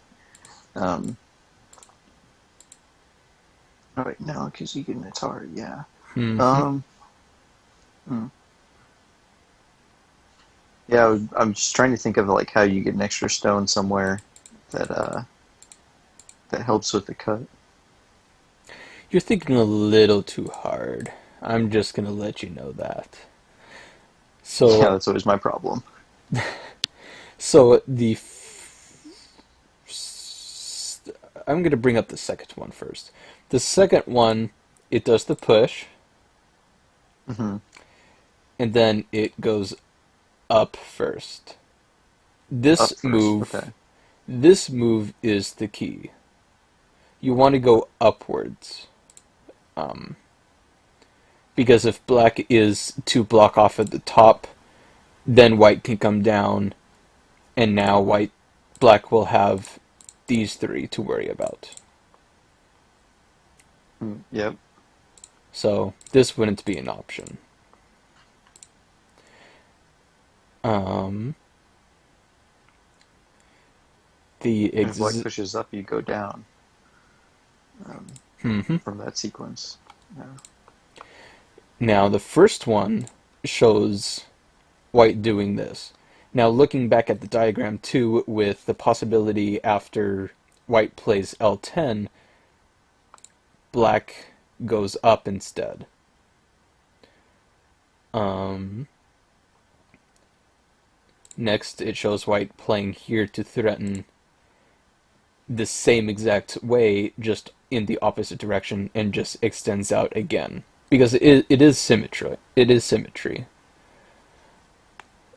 The next move is pushing out, black blocking, What do you think the next move is? Huh. Um, There could be multiple answers, but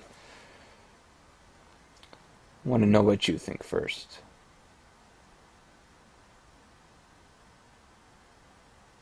Hold on here. Let's see.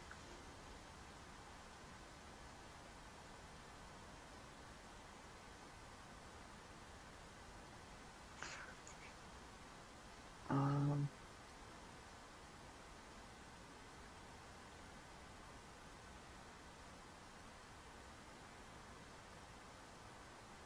Actually, no, never mind. It is just one right answer.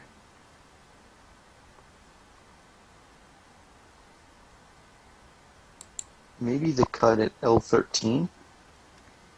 L13. Uh, no, that Close. doesn't work. Very, very close. Now, well, explain yourself. Why are you now realizing that it doesn't work? Well, Be- because because it'll help you in with the answer. um, well, So, just like what I'm looking at. Um, Hold on, I'm still trying to read. Let's see. actually, this could actually still work. I guess this might work. What am I thinking?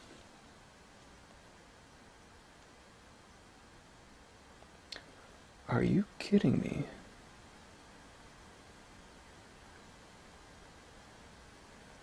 I don't know. I think it. I feel like this helps White threaten enough to get out, but I can't. I'm trying to think of like how Black stops and I actually Black think that just. this does work. I thought that it wouldn't, um, but yeah, this should work. What's the first thought that you have for Black playing? Well, I feel like Black has to fix more so than Atari, just because um, if Black just Ataris, then that's going to help White. I mean, that stone will still have Aji, and White will still just be able to push and cut as much as it wherever it can. So even if like Black Atari's at like M13 or something, then White can still cut it J13 and um, or even that, yeah. Oh, is that not what you were thinking? Well, that's one of the sequences I was reading, but I was also looking at, like at the top part of like just even getting more cuts. And then so yeah, if Black like fixes, then White can push out an Atari again and just push out that way. Hmm. So that's sort of what I was reading, and I'm trying to think of like how Black fixes. So like if Black just fixes that, right, either like stands up or makes or just connects, then White can still push out like you showed. So I Hmm. can't really think of a way for Black to. It looks kind of awkward, but I also can't think of a way for Black just to fix it. Hmm. And this is what the book says, but both of these are, I would say, are the right answer because both of them are threatening two different areas that Black has. So this is what the rest of the book says. When White plays here, Black needs to protect there, otherwise we have this going on. And White will be able to escape. So Black playing there and White playing that. And White is able to escape. That is what Hmm. it shows for the answer. And this is basically the same thing. I would agree that this still is the same way. Because it's still threatening um that move right there. Yeah. But it doesn't say that that's one of the correct answers, or I guess maybe that's just a little bit better. They cut it J13. Yeah. It doesn't say J13, I mean L13, but they're literally the same thing. Yeah. Well, yeah, because I mean, I was looking at it and I was like, this seems to work. Like, I can't think of any way for Black to stop it. Just all the different sequences I read. Um, but yeah, Hmm. Now, what do you think is a common mistake that would lead to the wrong mistake, to the wrong answer? oh well, just like what I did is just pushing down, like going immediately for those, like what you think is the open answers. Like, oh, if I push, there's going to be these cuts instead of like setting up better shape to help you with those cuts, or even getting another liberty somewhere. Um, Hmm.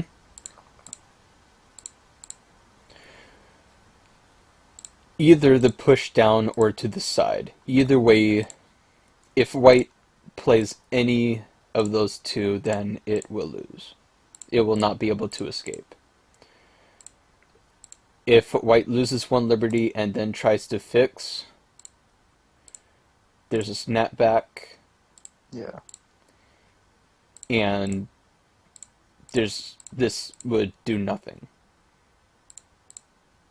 and just more snapback. So so it was really really good that you thought of L13 instead of one of the pushes, because this is the answer. You just have to also make sure of um, doing the same thing right here, yeah, keeping in mind that it's the same thing just at a different angle.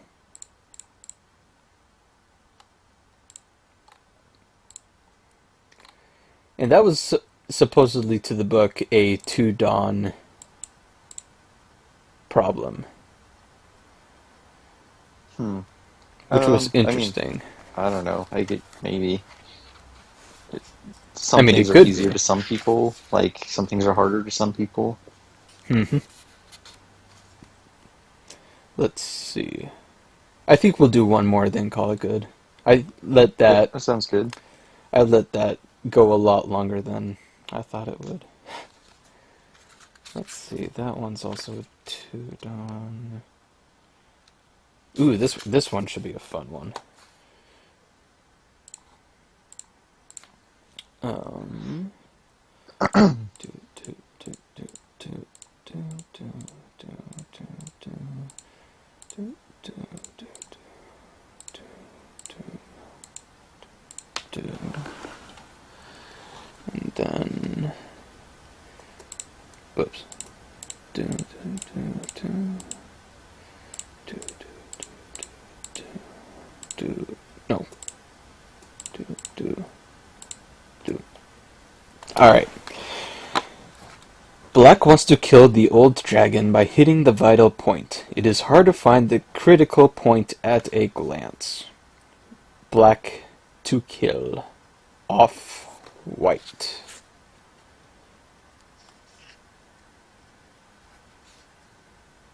Huh.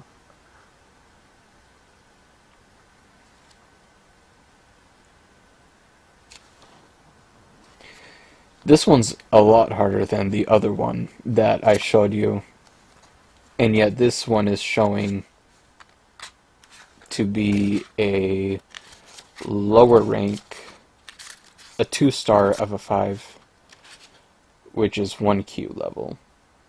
And I mean, it's definitely hard to find at a single glance. The move that sticks out, just looking at like my initial glance, is probably F5.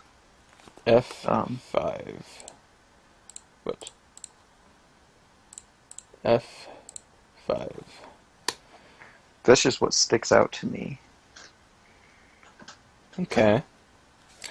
Well, sadly, white can easily just cap off and be able to get that area. Nothing Yeah, that black would be able to do.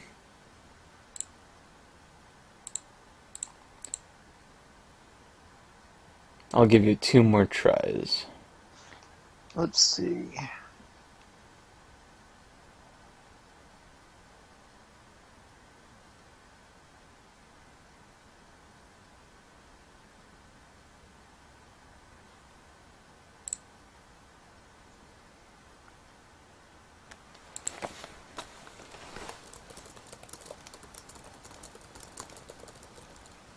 Well,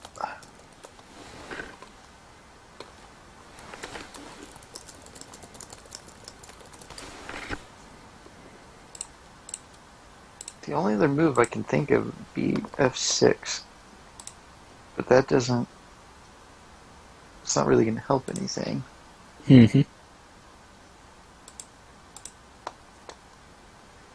think white just gets the other eye. Hmm.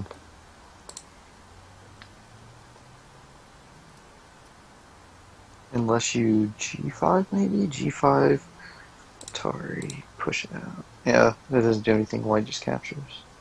Hmm. Hmm. Yeah, this one's tough. Especially, well, just like at a glance. Yep. G5 is one of the keys, but there's one move that needs to happen before it.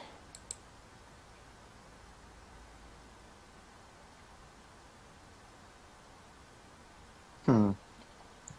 A move that has to happen before. I was gonna say, was it like throw in? Yep. Because if you Yeah. think about it, if white ignores, then that's going to be captured. It's this kind of thinking with this kind of throw in that I just love. So, with that, what would black's next move be? So now you do G5, and then it. Hmm. And then let's see if you go here. So it's all about making that a false eye, right?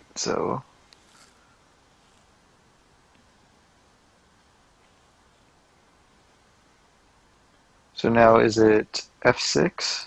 Yep. And then let's see. Well, then that's the end of the diagram. Yeah. Well, I was just thinking, yeah, there's nothing really white can do, but I was like, you also have to make sure you completely block everything off. Just, I don't know, maybe that's just my cue thinking. Oh, yeah. I'm just trying to read it out like to its complete natural end of like literally there's nothing else that could happen. Yeah, I understand that.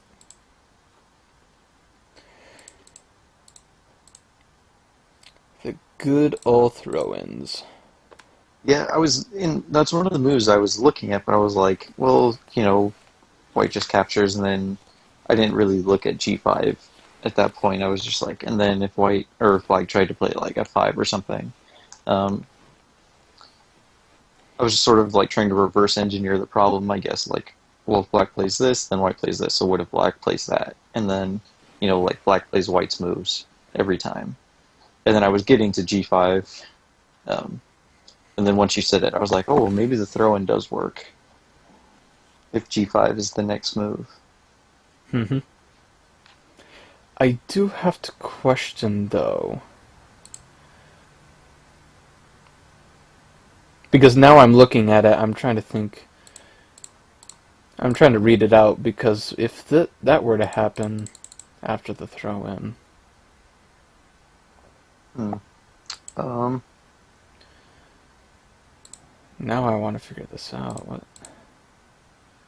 Oh, duh. yeah. Duh, duh, duh, duh. Stupid me. Stupid me. No, it's all right. I mean, it's good to find every possible like answer and Yeah. um, possibility. Not that this would ever really happen in a game, but a situation similar to it might. Hmm. That's what I've noticed with the Dawn problems. Like doing problems that are like more my level.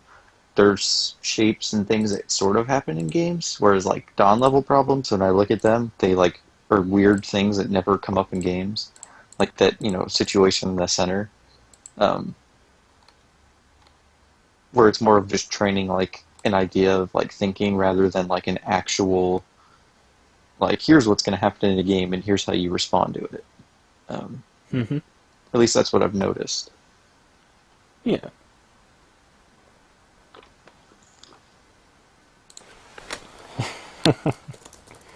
Oh, he left. Um, the Papa Bear in the chat. He's been trying to Oh, get a game from me for the advanced study room, but every time I was busy with college, so I kind of feel bad. And Or just like a teaching game? um, the ASR Advanced Study Room, it's a league, Oh, so people just play even games, and it gets part of a league. If you win, you get 2 points. If you lose, you get 0.75. And you go up or down in the league depending on your points. And then there's definitely a lot of people that review games afterwards um, to help the weaker player um, to get better. hmm. Okay. Yeah, that sounds interesting. I mean, Yeah, maybe I should do some league sort of thing like that. mhm. Join one. I used to do a league separate from the advanced study room, but people were too inactive. I mean, the first month actually went great, but eventually people were too busy or just stopped. Yeah, I can imagine. Hmm. All right. Well, that was fun. I Oh like yeah. doing like problems like that are probably way too high for my level, but At least you now have these ideas in your head to think about yeah, and process, which will eventually really help you with reading because there's a lot of instances where that throw in idea right here yeah. is going to really be helpful. Or initially it looks like it doesn't or shouldn't work, but it does. And Yeah. like like you showed with even if white just extends or whatever, you can still block off and Hmm. create a false eye. What's fun is that there are, oh, how many problems are there? I think I was told there were 100 or 80. I don't recall. Where does it say? Does it not say somewhere? Oh, 85, 86. Well, this book has 86, and I have 10 of them exactly like it. So that's almost 1,000 problems. Maybe 800, 900 problems. Wow. That'd be fun Yeah, to go through. I need to find some way to do life and death a little bit better than the way I'm doing it. I actually might. Because I also tried doing a life and death series. I might. I guess what I was just missing was someone to actually be communicating with The it. guinea pig. Yeah. Because I tried doing it with just me, and you could see for yourself with the two videos that I tried putting up. Um, but yeah, I might. Well, and life and death is a hard thing to like, because that's one of the things I was thinking is like on my like little series that I want to do of Journey to One Dawn or whatever. Um, I was like, well, how would I show my like life and death study? Because I was like, people don't want to do life and death. They certainly don't want to watch someone do life and death because you're just sitting there like staring at the board, like straining your brain as hard as you can to find an answer. Yeah. Um, and so I was like, people probably don't want to watch that. But what you said sounds interesting, of like putting up a problem and then having someone sort of, go through their thoughts and And then actually go through with them what they're thinking to help yeah. them read through to the end why it's wrong or why it's Well, right. and even just having you play a move that's like, okay, well, you think this is works. Well, what if white plays this? And then I'm like, oh, I didn't think of that, or you know, something Yeah. along those lines. Hmm.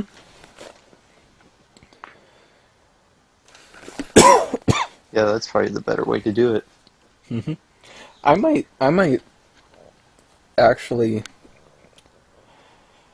I mean, so with this series, I already have the plan to start out with a game, no matter what, or a review of a game, instead of just chatting, because for the second recording, it just chatted forever, and we didn't do Hmm. anything. So I guess another thing I can do is bring up maybe two problems from the books and go over it, either at the end or the middle. I think that'd be interesting. Yeah, no, that sounds good. Yeah, and I mean, it's one of those things you have to find, after, five or a few more episodes, you just get into this rhythm and learn like, oh, I could probably do this instead of this, or, maybe if I add this in, it'll be a little bit better. Um, Hmm. all that stuff. But Yeah. yeah, it's definitely interesting. I like anything that gets me more into Go. This is what I'm trying to do right now. Hmm. All the YouTube series and all that. Yeah. And you're more than welcome to look at the videos that I have right now, if they help. I'm hoping to get a lot more going, especially the first steps into Dawnhood. But I've been worrying more on this series and the teaching doing teaching. But yeah. Yeah, I'll definitely check them out. It's like I said, I'm trying to get more serious just because I came back from a break and Hmm. I really want to get to one dawn, and after that, then I really want to get to like five dawn because I feel like once you're at five dawn, you're a good Go player. You might not feel like it, but there's only a certain amount of people that are actually better than you can say you're not good. Hmm. Yep. Five dawn, I feel like, is that level of you're good at the game. Hmm. Maybe that's just my thinking, though. I don't know. No, I kind of I think just the same way. I just have it in my head like five dawn, you're good. You can play games with like pros, and pros will, I can all beat the five dawns I Batosai. see. You can, well, you can, Or at least do well against him. yeah, you can play like, I don't know. It's just I don't know how I got it in my head. It was like five dawn is the level like when you're actually good at this game, as an amateur at least. Hmm. I think it is for a lot of people. So Yeah. I think we'll leave it at that. But um, when you do start with your recording and streaming or any of the things that you'll be doing for your channel, I'll be more than willing to help whenever I'm not busy. Yeah, that sounds good. Because I want to do is probably do a YouTube series. Just because while I might stream games on Twitch or something, um, I'm not too worried about that right now. What I want to do really is like a YouTube series of like well edited videos with like decent production. So that even people who aren't necessarily into Go, it becomes just as much about like a personality thing and like of more of like an interesting thing of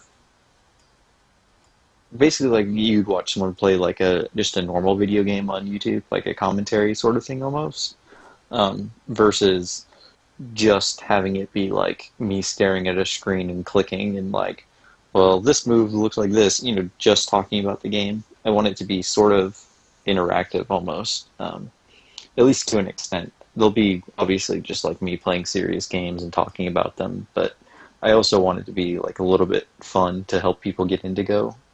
Um, Basically, that you could show it to anyone and then anyone can watch it and understand what's going on to an extent.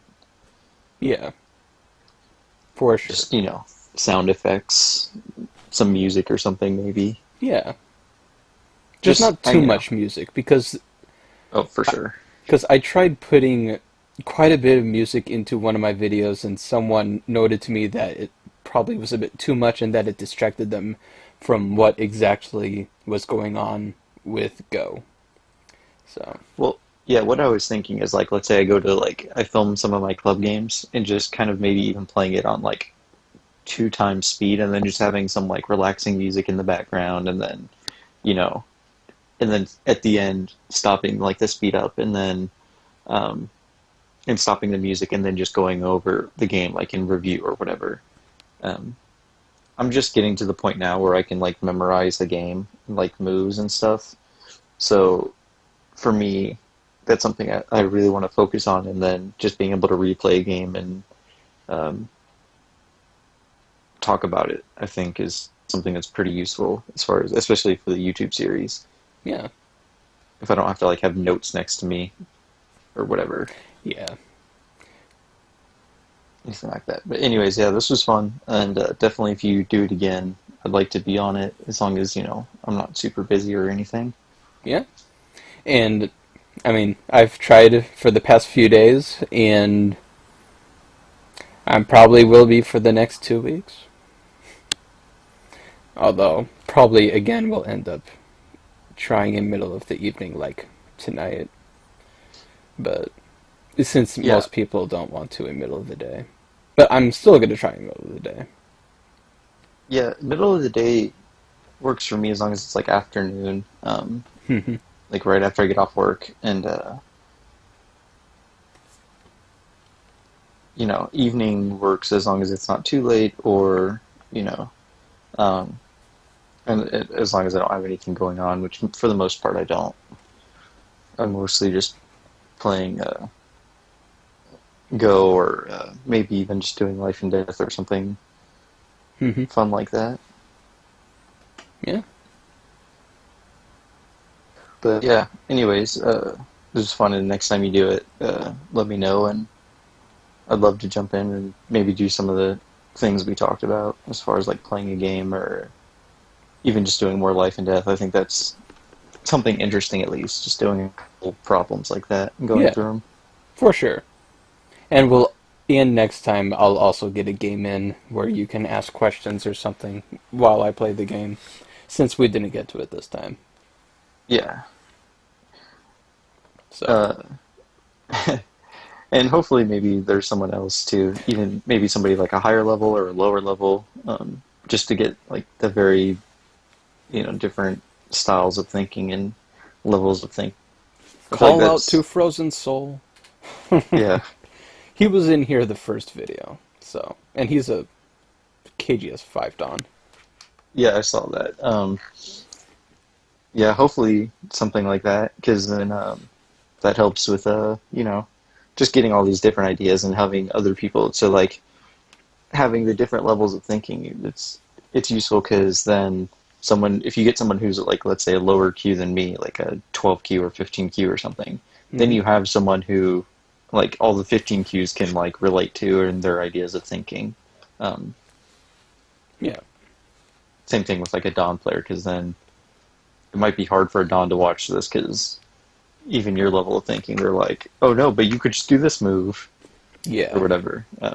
We always do that.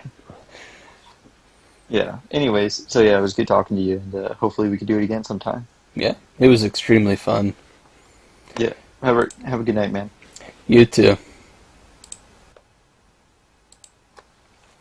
And I've also learned that I cannot teach by reading out of a book. Um, so I'll try not to do that. Um, but yeah, I'll continue with the life and death, possibly maybe one or two, as well as problems from online. Um, but not too many from the books, because again, like what I mentioned with um, the book, the, the direction of play, I want, I don't want to just spoil everything. So, thank you for watching. I hope you learned something from this. Leave a comment or let me know if you want to be part of this series. I am always open to players joining in and asking questions and participating of all ranks. And I will see you next time. Later.